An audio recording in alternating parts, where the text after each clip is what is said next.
Welcome students. Today we are going to start our first exercise of rational number. Here it is first part of first question, and the question is using appropriate properties solve this expression. Here it is written appropriate. What is the meaning of appropriate? Appropriate means जो सही हो, जो उचित हो, जो उचित हो वही प्रॉपर्टी यूज करके हमें इस एक्सप्रेशन को सॉल्व करना है। वैसे तो आप इस एक्सप्रेशन को एक सिंपल तरीके से भी सॉल्व कर सकते हो, लेकिन अगर यहाँ पर मेंशन किया गया है कि प्रॉपर्टीज यूज करके आप इसे सॉल्व करो तो आप प्रॉपर्टीज ही यूज करोगे, otherwise you will lose marks. तो चलिए स्टार्ट करते हैं। सबसे पहले यहाँ पर मल्टीप्लाई का साइन है। जब मल्टीप्लाई का साइन है तो इट मीन्स कि ये एक टर्म है।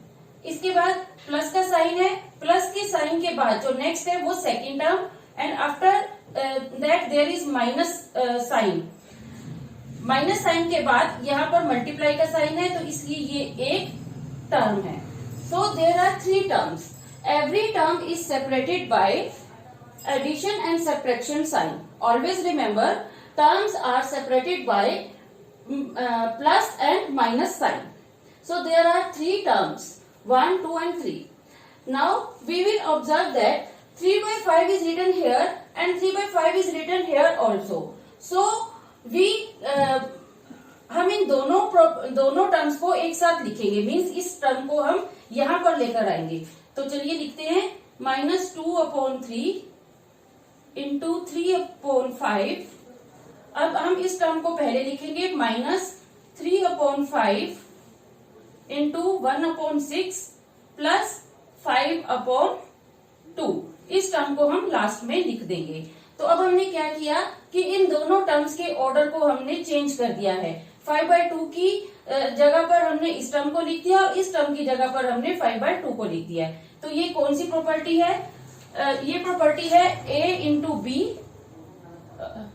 A plus B is equal to B plus A। Means अगर हम किसी भी दो रैशनल नंबर्स का ऑर्डर चेंज कर देते हैं, अगर हम किसी रैशनल नंबर का जो प्लेस है वो चेंज कर देते हैं तो आंसर सेम रहता है कि A प्लस B और B प्लस A हमेशा सेम रहेंगे। तो इसलिए यहाँ पर ये कौन सी प्रॉपर्टी हुई? Commutative property. इस प्रॉपर्टी का नाम है कॉम्यूटेटिव प्रॉपर्टी। आप जो भी प्रॉपर्टी यूज करेंगे आप उसका नाम यहाँ पर मेंशन करेंगे, otherwise you will lose mark. अब हम ऑब्जर्व कर रहे हैं कि फर्स्ट टर्म में भी 3/5 है, सेकंड टर्म में भी 3/5 है और दोनों नेगेटिव टर्म्स हैं। तो 3/5 इन दोनों टर्म्स में है, तो हम 3/5 को कॉमन ले लेंगे और दोनों तरफ माइनस का साइन है तो हम माइनस को भी कॉमन ले लेंगे। जब हम नेगेटिव साइन कॉमन लेते हैं तो बाकी के सभी जो साइन है वो उनका साइन जो है चेंज हो जाता है। तो सबसे पहले 3/5 को हमने बाहर लिया तो हमारे पास बचा 2/3। इसके बाद यहाँ पर माइनस है, लेकिन हम माइनस कॉमन ले चुके हैं तो इसलिए ये माइनस का साइन प्लस में कन्वर्ट हो जाएगा। अब 3/5 हम कॉमन ले चुके हैं तो हमारे पास है 1/6 प्लस 5/2। अब नेक्स्ट स्टेप में हम क्या करेंगे कि हमें ये दो रैशनल नंबर्स नजर आ रहे हैं ब्रैकेट में। सबसे पहले हम ब्रैकेट को सोल्व करेंगे और रैशनल नंबर्स को सोल्व करने का मेथड्स बिल्कुल फ्रैक्शंस की तरह ही है। तो जिस तरह से हम फ्रैक्शंस को सोल्व करते हैं वैसे ही हम 2/3 प्लस 1/6 को सोल्व करेंगे। तो सबसे पहले हम क्या करेंगे, यहाँ पर 3 और 6 का एलसीएम लेंगे। अब यहाँ पर आप ध्यान से समझिए, जब हम दो नंबर्स का एलसीएम लेते हैं, हम 3 और 6 का एलसीएम ले रहे हैं। अगर ग्रेटर नंबर स्मॉलर नंबर का मल्टीपल है तो ग्रेटर नंबर ही एलसीएम होगा। यहाँ पर एक नंबर 3 है, दूसरा नंबर 6 है। 6 ग्रेटर नंबर है और 3 स्मॉलर नंबर है और 6 3 का मल्टीपल है, तो यहाँ पर इनका एलसीएम होगा 6। अब हम 6 को 3 से डिवाइड करेंगे तो डिवाइड करने पर क्वोशिएंट मिलेगा हमें 2 और जो भी क्वोशिएंट होगा उसे हम इस न्यूमरेटर से मल्टीप्लाई करेंगे 2 to the 4 प्लस।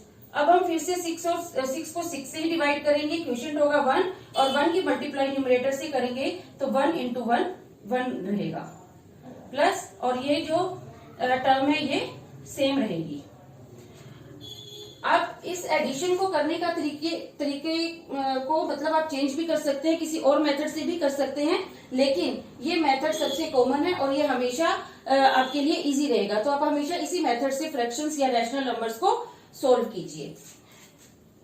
-3/5, 4 + 1 5/6, यहाँ इन दोनों के बीच में कोई साइन नहीं है तो इट मीन्स ये मल्टीप्लाई का साइन है, प्लस 5/2, ये टर्म एज इट इज रहेगी। अब हम इसे सॉल्व करेंगे। यहाँ पर 5 1 5 ये दोनों कैंसिल हो जाएंगे और 3 1 3 और 3 2 6 मीन्स इस टर्म में से हमें मिलेगा -1/2 प्लस 5/2। अब हम इन दो रैशनल नंबर्स को फिर से सॉल्व करेंगे।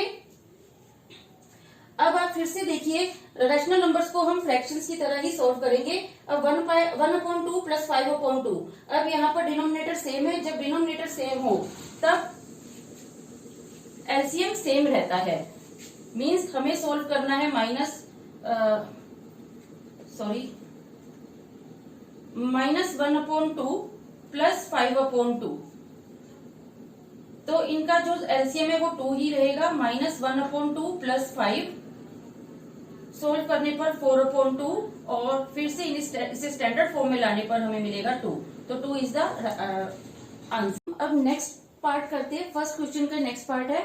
यहाँ फिर से देखिए, फर्स्ट टर्म में मल्टीप्लाई का साइन है तो इट मीन्स ये फर्स्ट टर्म है, माइनस के बाद यहाँ पर मल्टीप्लाई का साइन है तो ये एक सेकेंड टर्म है, और यहाँ प्लस है, प्लस के बाद फिर मल्टीप्लाई का साइन है तो ये थर्ड टर्म है। तो इस तरह यहाँ पर भी 3 टर्म्स दी हुई हैं।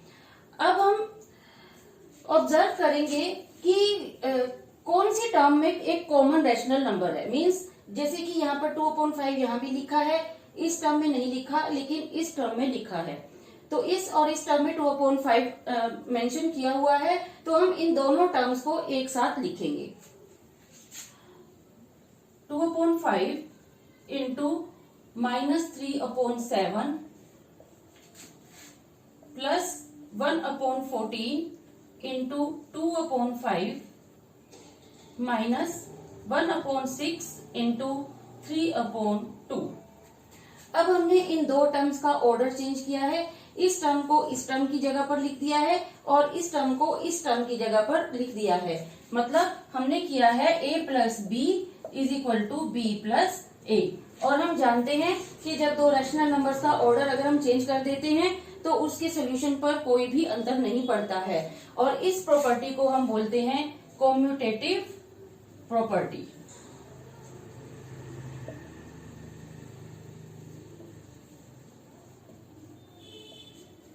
यहाँ पर आप प्रॉपर्टी का नाम जरूर मेंशन करेंगे। अब हम देख रहे हैं कि फर्स्ट और सेकंड टर्म में 2/5 दोनों टर्म्स में लिखा हुआ है, तो 2/5 हम यहाँ पर कॉमन लेंगे। सबसे पहले यहाँ ब्रैकेट है, हम इसे सॉल्व करेंगे। यहाँ माइनस का साइन है, हम इसे प्लस और माइनस हमेशा माइनस होता है, तो इस माइनस के साइन को हम बाहर लेकर आएंगे। ये होगा 2/5 into -2/5 into 3/7 plus 1/14 into 2/5 minus 1/6 into 3/2। अब यहाँ पर 2/5 हम कॉमन लेंगे। 2/5 कॉमन लेने पर अब फर्स्ट टर्म में 2/5 हमने कॉमन लिया तो हमारे पास बचा -3/7। यहाँ हम लिखेंगे -3/7 प्लस, अब 2/5 कॉमन ले लिया गया है, बाहर आ गया है, तो यहाँ पर हमें सेकंड टर्म में से बचेगा 1/14। अब यहाँ पर हमने माइनस कॉमन नहीं लिया है। अगर माइनस कॉमन नहीं लिया है तो इस ब्रैकेट के अंदर का कोई भी साइन चेंज नहीं होगा। जो नेगेटिव साइन है वो नेगेटिव रहेगा और जो पॉजिटिव साइन है वो पॉजिटिव रहेगा, और जो लास्ट टर्म है वो हम एज इट इज लिखेंगे। यहाँ पर हमने 2/5 को कॉमन लिया, तो इस तरह से जो ये टर्म है यहाँ पर हमने डिस्ट्रीब्यूटिव प्रॉपर्टी का यूज किया है। डिस्ट्रीब्यूटिव प्रॉपर्टी, डिस्ट्रीब्यूटिव प्रॉपर्टी का मतलब है a into B plus C, means a is multiplied to multiply to C also, means A distribute हो गया है बी और सी के साथ, therefore A into B plus C is equal to A multiplied by B plus A multiplied by C also. So यहाँ पर हमने distributive property का यूज किया है। अब हम सबसे पहले इस ब्रैकेट को सॉल्व करेंगे। अब आप देखिए यहाँ पर जो डिनोमिनेटर है वो 7 और 14 है। जैसा मैंने आपको पहले बताया था कि जो ग्रेटर नंबर, यदि ग्रेटर नंबर स्मॉलर नंबर का मल्टीपल है तो ग्रेटर नंबर ही एलसीएम होगा। तो यहाँ पर एलसीएम होगा 14, और अब हम इसे सॉल्व करेंगे फ्रैक्शंस की तरह। 7 से हम 14 को डिवाइड करेंगे तो क्वोशिएंट होगा 2, और 2 की मल्टीप्लाई जब हम न्यूमरेटर से करेंगे तो हमें मिलेगा -6। प्लस का साइन है तो हम यहाँ प्लस का साइन लिखेंगे। 14 को 14 से डिवाइड करेंगे तो क्वोशिएंट होगा 1, और 1 की मल्टीप्लाई न्यूमरेटर से करेंगे तो हमें मिलेगा 1, और इसके बाहर 2/5 एज इट इज लिखा जाएगा, माइनस इस टर्म को हम एज इट इज लिखेंगे। नेक्स्ट स्टेप में हम क्या करेंगे, हम फिर से इस ब्रैकेट को सॉल्व करेंगे। 2/5 एज इट इज लिखेंगे, और ब्रैकेट में -6 + 1 वो होगा -5/14 -1/6 इंटू 3/2। अब 2/5 और इस ब्रैकेट के बीच में कोई साइन नहीं है, तो इसका मतलब यहाँ पर मल्टीप्लाई का साइन है, और यहाँ पर अब 2 और -5 की मल्टीप्लाई हो रही है, तो हम इस माइनस को बाहर लिख लेंगे। तो हम लिखेंगे 2/5 इंटू 5/14 -1/6 इंटू 3/2। अब इस टर्म को हम सॉल्व करेंगे तो 5 1 5, 5 1 5, 2 1 2 एंड 2 7 14, 3 1 3, 3 2 6। फर्स्ट टर्म से हमें मिलेगा -1/7, और सेकेंड टर्म से मिलेगा हमें -1/4। अब हम सॉल्व करेंगे -1/7 -1/4 को। अब 7 और 4 इन दोनों में कोई भी कॉमन मल्टीपल नहीं है, तो जो इनकी मल्टीप्लाई है वही एलसीएम होगा। 7 4 28, 28 को 7 से डिवाइड करेंगे, क्वोशिएंट होगा 4, न्यूमरेटर से मल्टीप्लाई करेंगे तो हमें मिलेगा -4, माइनस का साइन यहाँ पर होगा। 28 को 4 से डिवाइड करेंगे, क्वोशिएंट होगा 7, 7 की न्यूमरेटर से मल्टीप्लाई होगी, 7 1 7, तो ये हमें मिलेगा -4 और -7, दोनों साइन माइनस के हैं तो हम इन्हें ऐड करेंगे with negative sign, -11/28। So this is the answer of this expression. तो इस तरह से हमने इन दोनों पार्ट्स को सोल्व किया। हमारा फर्स्ट पार्ट कंप्लीट होता है। सेकंड पार्ट के लिए आप देखिए मेरी नेक्स्ट वीडियो।